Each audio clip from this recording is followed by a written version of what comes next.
Bom, em algum momento da história, a igreja apoiou a escravidão, principalmente na história do Brasil, né? Já que nós tivemos aqui no Brasil escravos, infelizmente, é uma mancha que nós temos na nossa história, mas o fato é que nós tivemos escravos, né? E qual o papel da igreja nisso? Ela apoiou ou não apoiou a escravidão, né?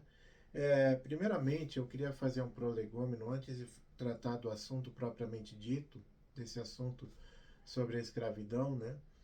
Que quando Portugal descobriu o Brasil, claro que foi um prêmio para Portugal, foi um grande feito descobrir essas terras, né? Porém, foi um problema que Portugal achou também, né? Porque como que eles iam fazer para colonizar essa imensidão de terras, né? Ainda que na época não era o tamanho atual do Brasil, mesmo assim eram grandes terras, né? Quando Portugal era um país pequeno, não só em território, como em população, né? Conforme eu já disse naquele vídeo que eu falei sobre Portugal, né? Então, como fazer para colonizar? E as pessoas, lógico, não queriam vir para essas terras. Né? O que tinha no Brasil na época? Mato fechado, onça, jacaré, mosquitos e um monte de selvagem querendo comer as pessoas, né? Literalmente querendo comer as pessoas. É isso que tinha aqui no Brasil, né? Tanto que as capitanias hereditárias, que foi uma maneira que Portugal pensou para colonizar as nossas terras, né? Elas não deram certo. Só duas deram certo, a de São Vicente e a de Pernambuco. Por quê? Os donatários recebiam essas terras aqui no Brasil, vinham para cá e preferiam ou voltar para Portugal ou ir para as Índias, fazer comércio nas Índias, onde realmente era lucrativo na época, né? O que adiantava ter esse monte de terra e não ter condições de colonizar, né? Sendo que ainda eles eram obrigados a proteger o Brasil contra os invasores estrangeiros, se proteger dos próprios selvagens, né? Então não era uma coisa fácil. Né? Então o Brasil ficou mais ou menos assim largado por 40 ou 50 anos. E nesse período só vieram aqui algumas pessoas, e quem que veio eram pessoas degredadas, né? Pessoas órfãos, que praticamente eram obrigados a vir aqui para o Brasil.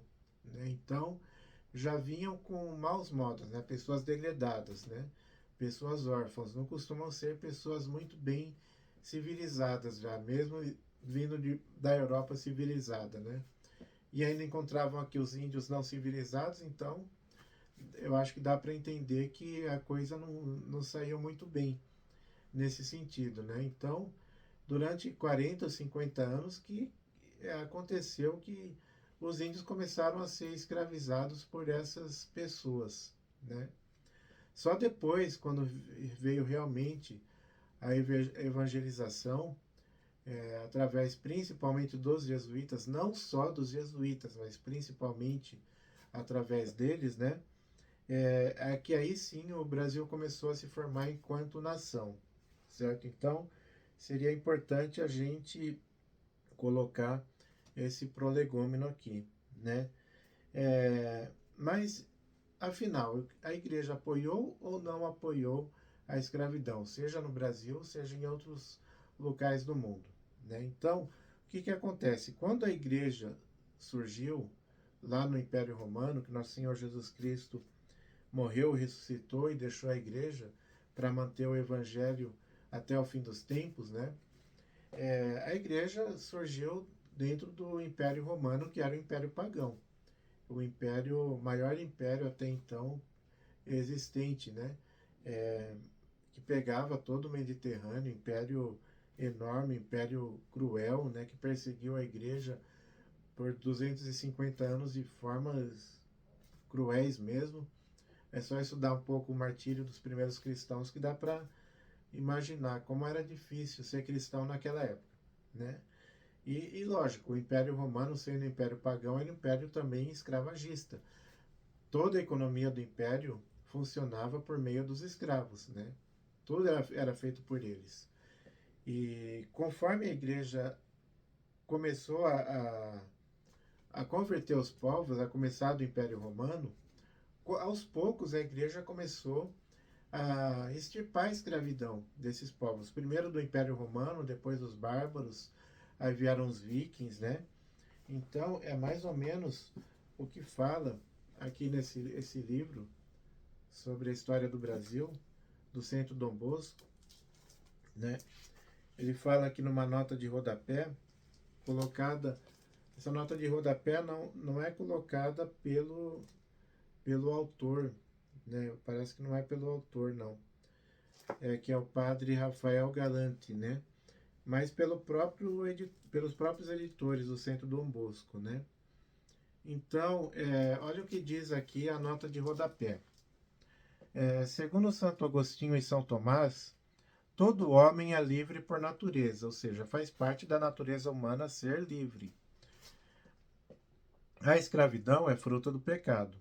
Os pagãos, tanto na prática como na teoria, levaram a doutrina da escravatura a um excesso hediondo.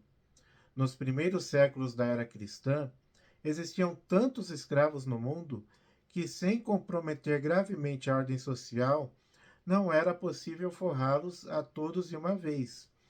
Então, como eu disse, como a economia mundial era baseada nos escravos, não tinha como simplesmente acabar com a escravidão de uma vez por todas, né? De uma vez só, né? Ponderando, pois, a igreja, de um lado, esta dificuldade insuperável, e do outro, os grandes males que sempre a escravatura traz consigo para o indivíduo, a família e a sociedade, começou por modificar as ideias, ensinando a igualdade de todos os homens perante Deus e a fraternidade universal em Jesus Cristo. Ao serem informados desta doutrina, alguns escravos entenderam que ficariam livres logo que abraçassem o cristianismo. A igreja pregou a estes a submissão a seus senhores pelo amor a Jesus Cristo. Ou seja, não é porque a igreja pregava contra a escravidão que os escravos tinham o direito de se rebelar contra os seus senhores, né? Até tem uma carta na Bíblia de São Paulo a Filemon, né? Que ele manda de volta o escravo, né? Que tinha fugido, que era cristão e o Filemon também era cristão, né? E fala, olha, trata bem ele tá aqui comigo, tô mandando ele de volta, tá? Ele vai voltar a te servir, mas não o maltrate, né? Então, é isso que a igreja fez desde o começo, né? Inculcava no mesmo tempo e pelo mesmo motivo aos donos tratassem seus escravos com humanidade e caridade, é o que eu acabei de falar. Conseguiu deste modo que a sorte do escravo fosse melhorada de muito. Depois de conquistar a sua liberdade no tempo de Constantino, a Igreja procurou, além disso, que a legislação civil se tornasse sempre mais branda e favorável aos escravos. Facilitou-se, deste modo, imensamente a alforria, que, em consequência de tal exortação da Igreja, muitos cristãos outorgavam a seus escravos em diversas ocasiões. Ou seja, conforme as pessoas iam se convertendo ao cristianismo, iam libertando os escravos delas, né? Daí, alguns cristãos excessivamente fervorosos, desejando pôr cobro quanto antes à escravatura, deram-se a proteger a liberdade com desordem e com prejuízo dos proprietários. A Igreja reprimiu também essas irregularidades, seguindo sempre constante o seu sistema de abolicionismo pacífico, sem comprometer nem a ordem social, nem os interesses dos donos. Como sempre, a Igreja não é revolucionária. A Igreja não age de modo revolucionário, né? Então, a Igreja ia mudando as mentalidades das pessoas e foi acabando com a escravidão aos poucos. Foi deste modo que a Igreja Católica logrou pouco a pouco, dar cabo da escravatura na Europa. A Igreja, pois, nunca favoreceu, olha aqui, nunca favoreceu nem louvou ou aprovou a escravidão, mas a tolerou a fim de evitar males maiores. Foi, pelo contrário, a Igreja Católica quem antes de qualquer outro e com grande constância, mas sem desordem, tratou de restituir aos homens a sua liberdade natural. Então, eu acho que aqui ficou bem claro, né? Que onde há cristianismo, não há escravidão, ou pelo menos não deveria haver escravidão, certo? Tá bom, mas houve escravidão, né? Principalmente no Brasil. Brasil que já depois de toda a Europa estar cristianizada, o Brasil que, quando foi descoberto, o objetivo principal de Portugal, da nossa pátria-mãe, era tornar aqueles índios, aqueles selvagens cristãos, né? O fato é que houve a escravidão, né? Então, o que a gente tem que ver? A gente tem que começar a ver as fontes primárias, né? De como agiu, então, a igreja naquela ocasião, né? Em que os índios estavam sendo escravizados. Então, vamos ver aqui o que diziam aqueles primeiros jesuítas, principalmente o padre Manuel da Nóbrega, que foi o primeiro superior dos jesuítas aqui no Brasil. Se não o primeiro, um dos primeiros. Acho que foi o primeiro, sim, né? Então, olha o que diz aqui nesse livro, né, sobre a história do Brasil. Então, maiores dificuldades encontraram os padres no proceder dos seus compatrícios do que nos hábitos e disposições dos indígenas. É o que eu falei no começo, né? Era muito pior o comportamento dos europeus que vieram para cá do que dos próprios índios que ainda eram selvagens, né? No meio século que a colonização do Brasil ficara entregue ao acaso, né, tinham os colonos vivido quase sem lei nem religião. Muitos nunca mais se haviam confessado, nem tinham comulgado desde que estavam no país. Os mandamentos da igreja não se cumpriam por falta de clero, que administrasse os sacramentos, e com as cerimônias se haviam esquecido os preceitos morais. Ou seja, aqueles portugueses vieram da Europa, claro, como católicos, mas chegaram aqui, não tinha padre, não tinha nenhuma cerimônia. Com o tempo eles foram perdendo a religiosidade deles, perdendo até os preceitos morais que eles tinham. Então, crimes, aliás, fáceis de se reprimirem ao princípio, tinham com frequência degenerado em hábitos, agora já por demais robustos para serem sufocados, né? Ou seja, conforme você vai cometendo um vício, com o tempo esse vício fica tão entranhado no seu comportamento que fica difícil depois você vencer aquele vício, né? Havia, por sem dúvida, indivíduos em que se podia fazer reviver o senso moral, mas na grande maioria estava ele aniquilado. Ou seja, aquelas pessoas que vieram para cá viraram selvagens, essa é a verdade, né? Sobre aqueles homens, ainda o medo das galés podia alguma coisa, o temor de Deus nada. Ou seja, até por medo de serem punidos, né, civilmente, até você conseguir alguma coisa, mas não por temor de Deus. Estava em voga entre eles um sistema de concubinato pior que a poligamia dos selvagens. Eles tinham tantas mulheres quantas queriam ser suas esposas, aquelas tantas quantas podiam escravizar. Estigma indelével marca os europeus nas suas relações com todas as raças que reputam inferiores. A luxúria e a avareza perpetuamente se contradizem. O fazendeiro toma hoje uma escrava por concubina, e amanhã vende, como se fora a outra espécie mais vil, uma besta de trabalho, como se fosse um animal, né? Pega como concubina, depois vende como escrava e tudo bem. Se é ela, em verdade, um animal inferior, que diremos da primeira ação? Se é um ente igual a ele, uma alma imortal, que diremos da segunda? Certo? De qualquer modo, há sempre um crime cometido contra a natureza humana. Nóbrega, quem é? O padre Manuel da Nóbrega, né? Então, Nóbrega e os seus companheiros nobremente recusaram administrar os sacramentos da igreja aos que queriam índias por meretrizes e índios por escravos. Olha, eles não simplesmente não davam sacramentos para quem fazia isso, para quem vivia em concubinato com índias e escravizavam os índios. Está aqui. Eles negavam os sacramentos, ou seja, eles repudiavam e não admitiam essa prática. Este proceder resoluto e cristão reconduzia muitos ao bom caminho, uns porque as consciências não haviam ainda morrido neles, dormitando apenas, outros por mundanos respeitos, julgando os jesuítas armados de autoridade secular, além da espiritual. Sobre esses últimos não podia, pois, o bom efeito ser senão passageiro.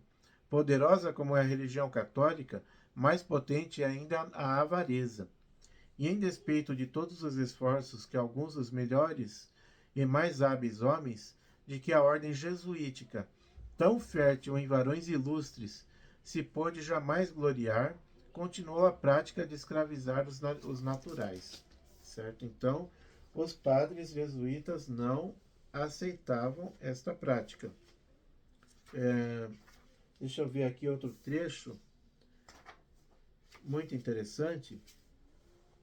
Cartas de Nóbrega. Agora vamos ver as cartas escritas pelo padre Manuel da Nóbrega. Interessante as cartas, por quê? Porque são fontes primárias, né? Você pode até dizer, mas isso que você leu aqui é um relato de um historiador que pode estar errado, ele pode estar enganado, mas quando você pega uma fonte primária, como é uma carta escrita por quem viveu naquela época, eu acho que a coisa é um pouco diferente, né? Então, olha o que diz o padre Manuel da Nóbrega, seu superior de Portugal. Escrevi a vossa reverendíssima acerca dos assaltos que se fazem nesta terra, e de maravilha se acha, cai escravo que não fosse tomado de assalto, e é desta maneira que fazem pazes com os negros. Negros aqui são os índios, tá? Não são os negros africanos que vieram depois. Então, e é desta maneira que fazem as pazes com os negros, para lhes trazerem a vender o que têm.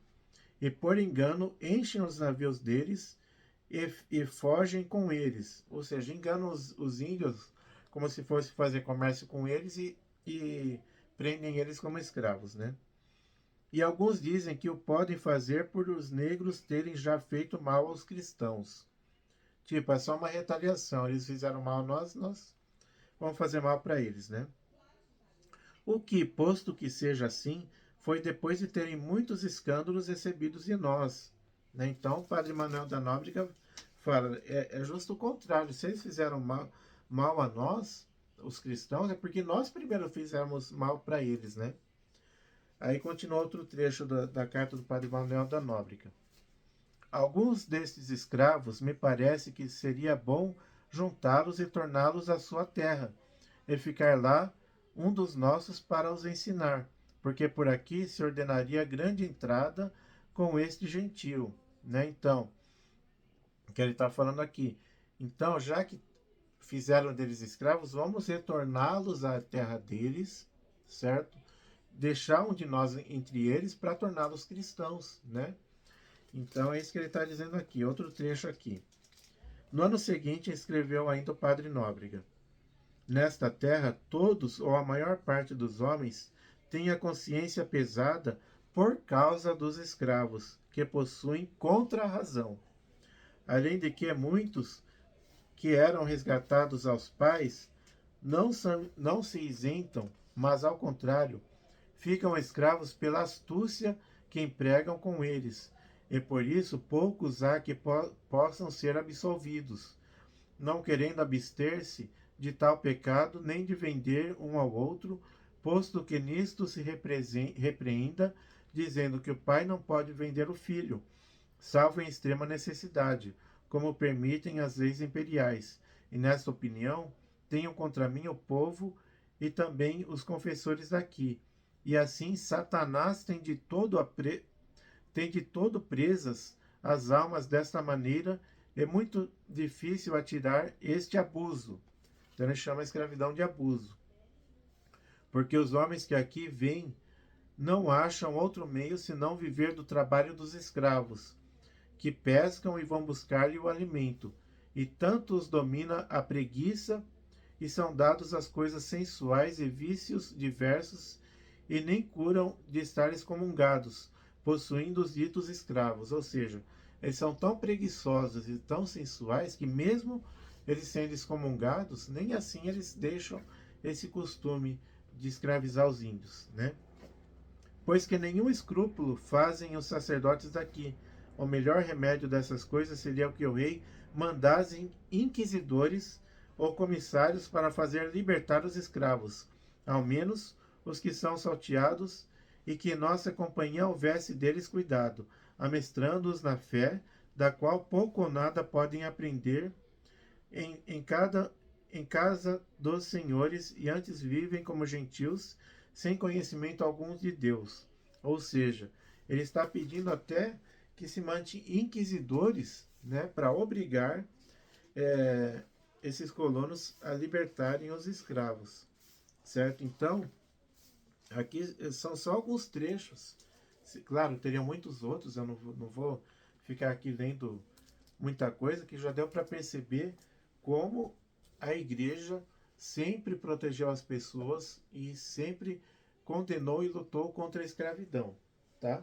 Mas poderiam objetar ainda.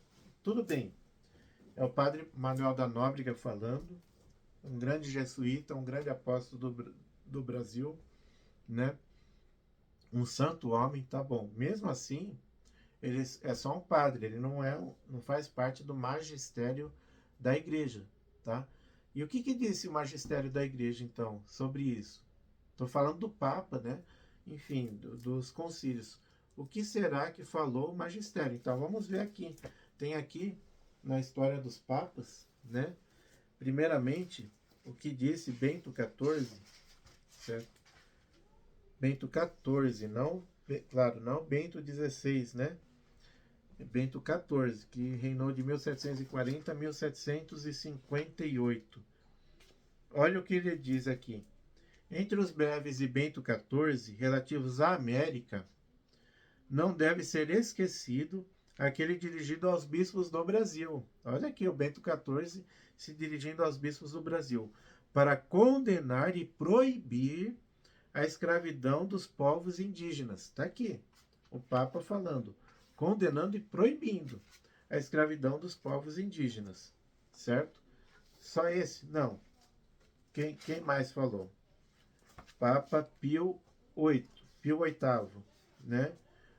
Que reinou entre 1829 e 1830, certo? Então, olha o que ele diz. Dom Pedro, o imperador do Brasil, ele já estava falando para o nosso Dom Pedro II, né? O Dom Pedro, imperador do Brasil, deu atenção aos convites do pontífice para se opor ao tráfico de escravos e abolir a escravidão. Aqui já está falando da escravidão dos negros africanos, né? A conquista de Argel, feita pelos franceses, abria um novo campo de penetração cristã na África setentrional, onde já haviam florescido gloriosas igrejas nos primeiros séculos cristãos. Ou seja, aqui um outro Papa falando para o imperador do Brasil proibir e acabar com o tráfico de escravos, certo? E Dom Pedro diz aqui que deu atenção, mais ou menos, né? Foi a princesa Isabel, a nossa querida princesa Isabel, que acabou assinando a Lei Áurea, né? Então é isso. A igreja, se alguém vem acusar a igreja de ter apoiado a escravidão, seja no começo dela, seja em qualquer momento da história, isso é mentira. Está aqui nos documentos, né? E nós acabamos de ver a igreja como grande humanista que ela sempre foi, como grande defensora dos direitos das pessoas, né? Que são imagem e semelhança de Deus. Lógico que ela jamais poderia apoiar uma prática tão perversa como essa, né? Então, graças a Deus, nós temos no mundo a Santa Igreja Católica Apostólica Romana, né? E louvado seja nosso Senhor Jesus Cristo, para sempre seja louvado.